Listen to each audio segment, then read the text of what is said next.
Hello viewers, இன்றைக்கி நம்மளுடைய சேனலில் ஒரு இன்ட்ரெஸ்டிங்கான விஷயத்தை தாங்க தெரிஞ்சுக்க போகிறோம். பச்சை பயிரை பற்றின நிறைய சுவாரஸ்யமான விஷயங்கள் தான் இந்த பதிவில் நம்ம பார்க்க போகிறோம். பச்சை பயிறு பார்த்திங்கன்னா நம்மளுடைய தமிழ்நாட்டில் அதிகமாக கிடைக்கக்கூடிய பருப்பு வகைகளில் இதுவும் ஒன்று அப்படின்னு சொல்லலாம். இந்த பச்சை பயிறு அப்படின்னு சொன்னாலே, அந்த வார்த்தையை கேட்டாலே எல்லாருக்குமே நினைவுக்கு வரக்கூடிய ஒரே விஷயம் என்ன அப்படின்னா, ஃபேஷியலுக்கு யூஸ் பண்ணக்கூடியது அழகு குறிப்பு தான். ஏன்னா இதை நம்மளுடைய உடலில் பூசிட்டு வரும் பொழுது உடலுக்கு நல்ல ஒரு பொலிவு கிடைக்கும் அப்படின்றது உண்மையான ஒரு விஷயம்தான். நம்முடைய பாரம்பரிய உணவில் பாசிப்பயிருக்குன்னு முக்கியத்துவமானது அதிகமாகவே இருக்குங்க. ஏன்னா எல்லா பருப்புகளுமே நமக்கு ஆரோக்கியம் தரக்கூடிய பருப்புகள் தான். இருந்தாலுமே கூட அதை எல்லாத்தையும் விட பச்சை பயிறு ரொம்ப முக்கியமான ஒரு இடத்த பிடிச்சிருக்கு அப்படின்னே சொல்லலாம்.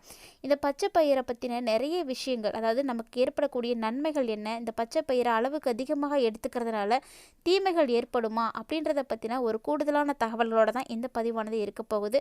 அதனால் வீடியோ எங்கேயுமே ஸ்கிப் பண்ணிடாமல் முழுமையாக பார்த்து பயன்பெறுங்க. உங்களுக்கு பச்சை பயிர் பிடிக்குமா, உங்களுடைய வீட்டில் நீங்கள் அதிகம் பயன்படுத்துகிறீங்களா அப்படின்றதெல்லாம் மறக்காமல் கமெண்ட் பாக்ஸில் கமெண்ட் பண்ணுங்கள். இப்போ வாங்க வீடியோக்குள்ளே போகலாம். இந்த பச்சை பயிரை சாப்பிட்றதுனால பிபி, அதாவது பிளட் ப்ரெஷர்னு சொல்லக்கூடிய ரத்த அழுத்தத்தை குறைக்கிறதுக்கு ரொம்ப ரொம்ப யூஸ்ஃபுல்லாக இருக்குது அப்படின்னு சொல்கிறாங்க. இன்றைய காலகட்டத்தில் பெரும்பாலானோர் பார்த்திங்கன்னா இந்த நோயால் தாங்க பாதிக்கப்பட்டிருக்காங்க. இந்த பிரச்சனைகள் அதிகரித்துட்டு வருது அப்படின்னே தான் சொல்லணும். அதுக்கு முக்கியமான காரணம் என்ன அப்படின்னா, சத்தான உணவுகளை இவங்க அதிகமாக எடுத்துக்கிறதில்ல அப்படின்றது தான். சத்தான உணவுகளை சாப்பிடும் பொழுது கண்டிப்பாக பிளட் ப்ரெஷர் சரியாக போயிடும். பச்சை பயிரை நீங்கள் உணவில் அடிக்கடி சேர்த்துட்டு வந்தீங்க அப்படின்னா ரத்த அழுத்தம் தொடர்பான பிரச்சனைகள் எல்லாம் கண்டிப்பாக சரியாக போகும். ஏன்னா இந்த பச்சை பயிரில் பொட்டாசியம், மெக்னீஷியம் மற்றும் நார்ச்சத்துக்கள்லாம் அதிகமாகவே இருக்குது. ஸோ அந்த பச்சை பயிரில் இதெல்லாம் அதிகமாக இருக்கிறதுனால நீங்கள் உணவில் இதெல்லாம் எடுத்துக்கும் பொழுது ரத்த அழுத்தத்தை போதுமான அளவு சீராக வச்சுருக்கிறதுக்கு ரொம்ப ரொம்ப உதவியாக இருக்குது. மேலும் பார்த்திங்கன்னா கொலஸ்ட்ராலை குறைக்கக்கூடிய ஒரு மிகச்சிறப்பான ஒரு விஷயத்தை இந்த பச்சை பயிரை செய்துங்க. அதனால் பச்சை பயிரை உணவோடு நீங்கள் எடுத்துக்கோங்க. இதை நீங்கள் தினசரி சாப்பிட்டு வரும் பொழுதோ அல்லது வாரத்துக்கு ஒரு முறை இருமுறை எடுத்துக்கும் பொழுதோ உயர் ரத்த அழுத்தம் போன்ற நோய்கள் கூட வராமல் தடுக்கலாங்க. குறிப்பாக கர்ப்பிணிகளுடைய ஆரோக்கியத்திற்கு ரொம்ப முக்கியமானது அப்படின்னா இந்த பச்சை பயிர் தான். இந்த பச்சை பயிරුடைய நன்மைகள் அப்படின்றது நிறைய இருக்குது. பொதுவாக கரு நல்ல வளர்ச்சிக்கு ஃபோலோட் தேவைப்படுது இல்லையா, அந்த ஒரு சக்தியை கொடுக்கக்கூடியது இந்த பச்சை பயிறு. இதை நீங்கள் அதிகமாக எடுத்துக்கிட்டதுனால கருவுற்றுக்கக்கூடிய பெண்கள் நீங்கள் நிறைய வகையான உணவுகளை சாப்பிடும் பொழுது இதையும் சேர்த்து சாப்பிட்டிங்கன்னா குழந்தை உடலில் குறைபாடுகள் இல்லாமல் ஆரோக்கியமாக வளரும். ஸோ பச்சை பயிறு தாய்மார்களுக்கு ரொம்ப ரொம்ப நல்லது அப்படின்னே சொல்கிறாங்க.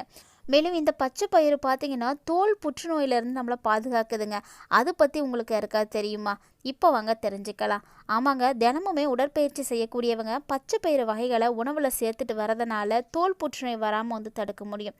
மேலும் உடல் எடையை குறைக்கிறதுக்கு கண்டிப்பாக இதுதான் ரொம்ப ரொம்ப முக்கியமான ஒரு பொருள்.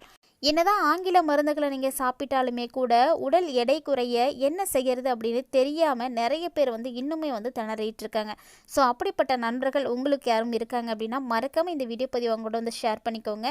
தினசரி அவங்களுடைய உணவில் பச்சை பயிரை சேர்த்துட்டு வந்தால் கண்டிப்பாக உடல் எடை குறையும். மேலும் ஃபாஸ்ட் ஃபுட் போன்ற நொறுக்கு தீனிகளை எல்லாம் தவிர்த்துட்டு இந்த பச்சை பயிரை உணவில் சேர்க்கறதுனால நமக்கு பசியும் சரியாக போகும், தேவையில்லாத கொழுப்புகளும் அண்டாது. எடையை சரியாக பாதுகாக்கப்பட்டாலே போதும். அதுக்குரிய ஊட்டச்சத்துக்கள் கொழுப்பாக மாறாமல் இருந்துச்சு அப்படின்னாலே நம்மளுடைய உடல் கண்டிப்பாக குறைய ஆரம்பிக்கும். மேலும் இந்த பச்சை பயிரை நம்ம சாப்பிட்றதுனால உடல் சூட்டையும் குறைக்க முடியும். கோடையிலலாம் உடல் சூட்டை குறைக்கிறதுக்கு பச்சை பயிறு மணத்தக்காளி கீரையோடு சேர்த்து சாப்பிட்டு வந்தீங்க அப்படின்னாவே போதுங்க. மேலும் இந்த பச்சை பயிரை சாப்பிட்றதுனால நினைவாற்றலானது அதிகரிக்க செய்யுமா. ஞாபக மறதி இருக்கக்கூடியவங்கலாம் இந்த பச்சை பயிரை கீரையோடு சேர்த்து சாப்பிட்டு வாங்க. கண்டிப்பாக ஞாபக சக்தி அதிகரிக்கும். உங்களுடைய குழந்தைகளுக்கும் நீங்கள் இதை கொடுங்க. மேலும் சிறிய வயதில் இருந்தே இதெல்லாம் கொடுத்து பழக்கிறது ரொம்ப ரொம்ப நல்லது. மேலும் இதில் நமக்கு நிறைய சத்துக்கள் இருக்கிறதுனால தோல் பளபளக்கிறதுக்கு ரொம்ப ரொம்ப உதவியாக இருக்குது. இந்த பச்சை பயிரில் இருக்கக்கூடிய ஆன்டி ஆக்சிடென்ட்கள் தான் சருமத்தை பாதுகாத்து கொடுக்குது. இதில் இருக்கக்கூடிய தாமிரச்சத்து சருமத்தில் ரத்த ஓட்டத்தை அதிகரிக்க செய்து சருமத்தை பொலிவாக்கி முகப்பரு, கரும்புள்ளி, தழும்பு இதெல்லாம் இல்லாமல் ஆக்குதுங்க. ஸோ பச்சை பயிரை நீங்கள் அடிக்கடி உணவில் சேர்த்துக்கலாம், தவறே கிடையாது. இந்த பச்சை பயிரை சாப்பிட்றதுனால கண்டிப்பாக சக்கரை நோயை குணப்படுத்த முடியும் அப்படின்னு சொல்கிறாங்க. பச்சை பயிரில் 41 விதமான கிளைசிமிக் இன்செக்ட்ஸ் இருக்கிறதுனாலையும் கூடவே நார்ச்சத்துக்களும் இருக்கிறதுனாலையும் நீரிழிவு நோயாளிகள்லாம் இதை வந்து கண்டிப்பாக நீங்கள் எடுத்துக்கலாம். ரத்தத்தில் இன்சுலினோட அளவை அதிகரிக்கிறத வந்து இது தடுத்து நிறுத்தும். மேலும் ரத்த சோகையை வந்து குணப்படுத்துறதிலும் அரிய ஒரு மருந்தாகவே வந்து செயல்படுதுங்க. இந்த பச்சை பயிரில் இருக்கக்கூடிய தாது உப்புக்கள் தான் ரத்த சோகையை குணப்படுத்த ரொம்ப ரொம்ப யூஸ்ஃபுல்லாக இருக்குது. பிளவானாய்டுகள் மற்றும் ஆன்டி ஆக்சிடென்ட்கள் புற்றுநோய்களை சரி செய்யறதுக்கும் புற்றுநோய் செல்கள் வளர்ச்சியை வந்து தடுக்கிறதுக்கும் ரொம்ப ரொம்ப உதவியாக இருக்குது. ஸோ இது மட்டும் இல்லாமல் வயிற்றுக்கோளாறுகளையும் குணப்படுத்தி கொடுக்குது. இந்த பச்சை பயிரை நம்ம அன்றாடம் பயன்படுத்துறதுனால இது மாதிரியான நிறைய நன்மைகளை வந்து நம்ம பெற்றுட்ருக்கோம். இதுவே அளவுக்கு அதிகமாக நம்ம இந்த பச்சை பயிரை எடுத்துக்கும் பொழுது நம்மளுடைய உடலுக்கு இது தீமைகளையும் வந்து ஏற்படுத்தி கொடுக்குது. அதனால தான் அன்றைய காலத்திலே நம்முடைய முன்னோர்கள் சொல்லி வைத்தாங்க, உணவே மருந்து அப்படின்னு. அளவாக சாப்பிட்டா எந்த விதமான நோயும் வந்து நமக்கு அண்டாது அப்படின்னு. பச்சை பயிறு என்னதான் நம்மளுடைய உடலுக்கு நிறைய நன்மைகளை கொடுக்குது அப்படின்னு நமக்கு தெரிஞ்சாலுமே கூட அதை அதிகமாக எடுத்துக்கும் பொழுது உடலில் பல பிரச்சனைகளும் வந்து ஏற்படுதுங்க. பச்சை பயிறு சாப்பிட்றதுக்கு ரொம்ப ரொம்ப சுவையாக இருக்கும். அதை வந்து பச்சையாகவே நம்மளால் சாப்பிட முடியும். ஸோ முளைக்கட்டி சாப்பிட்றது ரொம்ப ரொம்ப ஒரு வித்தியாசமான முறையில் மட்டும் இல்லாமல் நிறைய ஊட்டச்சத்துக்கள் ஒரு சேர கிடைக்கிறதுக்கு அந்த முறை ரொம்ப உதவியாக இருக்கும். ஸோ நீங்கள் பச்சை பயிரை முளைக்கட்டி சாப்பிட்ருக்கீங்களா? உங்களுக்கு அது பிடிக்குமா அப்படின்னு மறக்காமல் கமெண்ட் பண்ணுங்கள். மேலும் பச்சை பயிரை தொடர்ந்து யூஸ் பண்ணுறதுனால இதில் உயர்தர புரதங்கள், கார்போஹைட்ரேட்டுகள், விட்டமின்கள், தாதுக்கள், நார்ச்சத்துக்கள், அத்தியாவசிய கொழுப்பு அமிலங்கள் இதெல்லாம் வந்து சிறப்பாகவே இருக்குது. இருந்தாலும் இந்த பச்சை பயிரை அதிகமாக எடுத்துக்கிட்டோம் அப்படின்னா ஒரு சில விளைவுகளை நம்ம வந்து சந்திக்கிற மாதிரி இருக்குங்க. இந்த பச்சை பயிரை நீங்கள் தொடர்ந்து சாப்பிட்டு வர்றதுனால நோயாளியாக இருந்தீங்க அப்படின்னா, அதுவும் ரத்த அழுத்த நோயாளியாக இருந்தீங்கன்னா இந்த பச்சை பயிர் கீரையை அதிகமாக வந்து எடுத்துக்காதீங்க. இந்த ரத்த அழுத்த நோயாளி இருக்கக்கூடியவங்க பச்சை பயிறு அளவாக தான் சாப்பிடணும். ஏன்னா உங்களுக்கு ஆபத்தானது தான். மேலும் இந்த பருப்பில் கொஞ்சமாக தான் கார்போஹைட்ரேட் இருக்குது. ஸோ பச்சை பயிரை நீங்கள் சாப்பிட்றதுனால ஜீரணிக்கிறதுக்கு கொஞ்சம் கடினமாகவே இருக்கும். அதனால் அதிகமாக வந்து எடுத்துக்காதீங்க. பச்சை பயிறு அதிகமாக சாப்பிட்டீங்கன்னா வயிற்று உப்பசம் பிரச்சனையெல்லாம் ஏற்பட்டுடும். இது மாதிரியான பாதிப்புகள் இருக்கக்கூடியவங்க அதிகமாக எடுத்துக்காதீங்க. மேலும் யூரிக் அமிலத்திற்கான விளைவுகள் இதில் அதிகமாகவே இருக்குங்க. ஸோ இது உடலில் யூரிக் அமிலத்தினுடைய அளவு அதிகரித்து கொடுத்துடும். அதனால் உடலில் யூரிக் அமிலத்தினுடைய அளவு அதிகமாக இருக்கும் பொழுது இந்த பச்சை பயிரை நீங்கள் அதிகமாக எடுத்துக்கவே கூடாது. ஏன்னா இது உங்களுடைய உடலுக்கு தீங்கு விளைவிக்கும். ஸோ சாப்பிட்றத முழுவதுமே நிறுத்திக்கிட்டீங்க அப்படின்னா கூட ரொம்பவே நல்லது தான். கர்ப்பிணி பெண்கள் என்னதான் கர்ப்பிணிகளுக்கு கர்ப்ப காலத்தில் கரு வளர்ச்சிக்கு இது ரொம்ப உதவியாக இருக்கும் அப்படின்னு சொன்னாலுமே கூட அதிகமாக இந்த பருப்பை சாப்பிட்றத நீங்கள் வந்து தவிர்க்கணுங்க. ஏன்னா இந்த காலகட்டங்களில் பச்சை பயிரை நீங்கள் சாப்பிடும் பொழுது தொற்று நோயை வந்து ஏற்படுத்தி கொடுத்துடும்.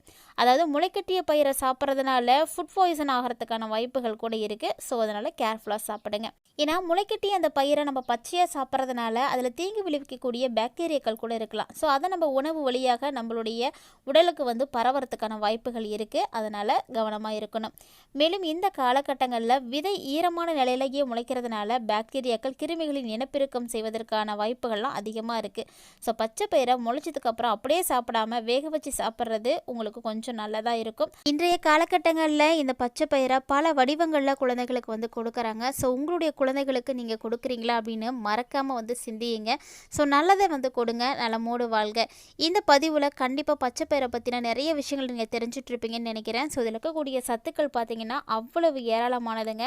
கண்டிப்பாக உங்களுடைய பல்வேறு விதமான நோய்களிலிருந்து காக்கிறதுக்கும் சிறப்பான ஆரோக்கியத்திற்கும் ரொம்ப ரொம்ப உதவியாக இருக்கக்கூடிய பச்சை பயிரை நீங்களும் அடிக்கடி உங்களுடைய உணவில் வந்து எடுத்துக்கோங்க.